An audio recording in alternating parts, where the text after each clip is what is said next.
Have you ever noticed whether it's a horror film or a Halloween haunted house, it's almost always a Victorian home. It's never a ranch or a farmhouse or something modern. In today's episode on Homes Explained, we're exploring why Victorian homes, more than any other style, became the architecture of fear and why they continue to unsettle us long after we've all grown up. Victorian homes became frightening because popular culture taught us to see them that way. From the earliest days of cinema, directors needed a visual shorthand for mystery and unease, and the Victorian era homes provided that instantly. Tall, irregular and heavily ornamented, it looked nothing like the calm, symmetrical homes that most people lived in. Films like Psycho, The Addams Family, Beetlejuice and countless early horror serials repeatedly used the Victorian home silhouette.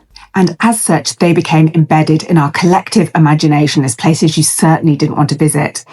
While Christmas films default to the warmth of colonials, cottages or Cape Cods, homes that signal comfort, family and tradition, horror films default to Victorians.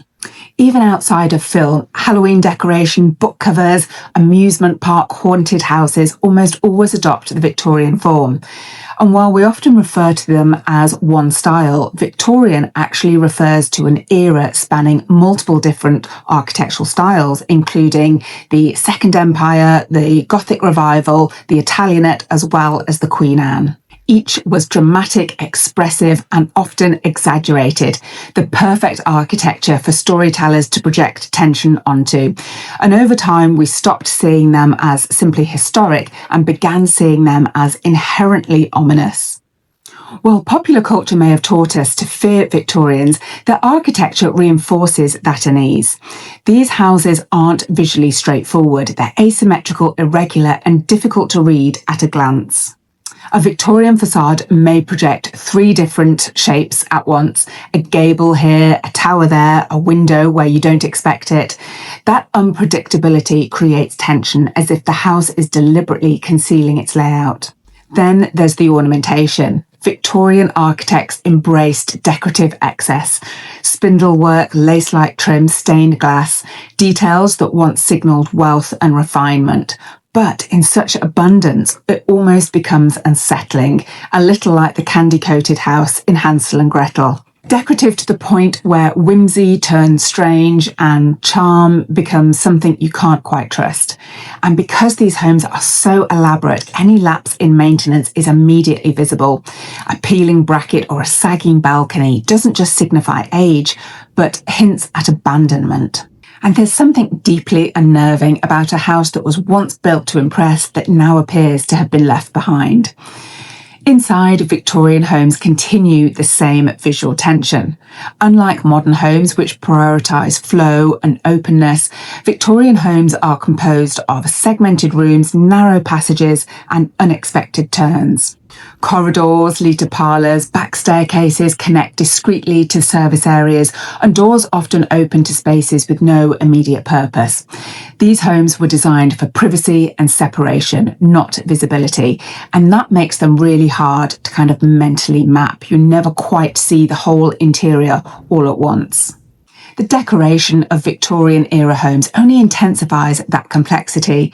Layered wallpapers, heavy drapery, dark timber panelling, each surface demands visual attention, leaving very little empty space.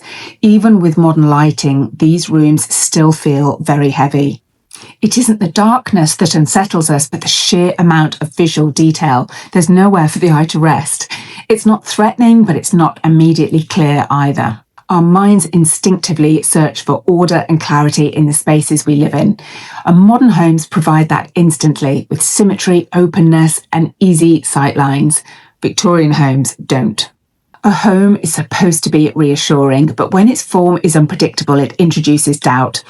We don't fear something's hiding. We're unsettled because we can't be sure it isn't, because we can't see anything. It's not horror, it's hesitation. And when that hesitation is held in architecture, is what makes these homes so incredibly unsettling. Victorian homes have stayed in our cultural imagination, not because of anything supernatural, but because their architecture carries an emotional weight that modern buildings don't even attempt anymore.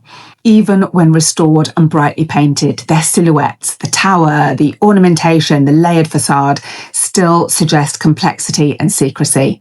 They certainly command a presence, and over time, that presence has become symbolic. We recognise colonials as reassuring, ranches and bungalows seem familiar, yet the Victorian home remains enigmatic. They remind us that a house can be expressive, layered and even confrontational.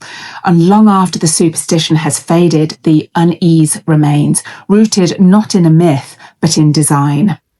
So this Halloween season, if you pass a towering Victorian with dark trim and narrow windows, remember it isn't haunted by ghosts, it's only haunted by your own expectation of what a home should be. And sometimes maybe that's unsettling enough.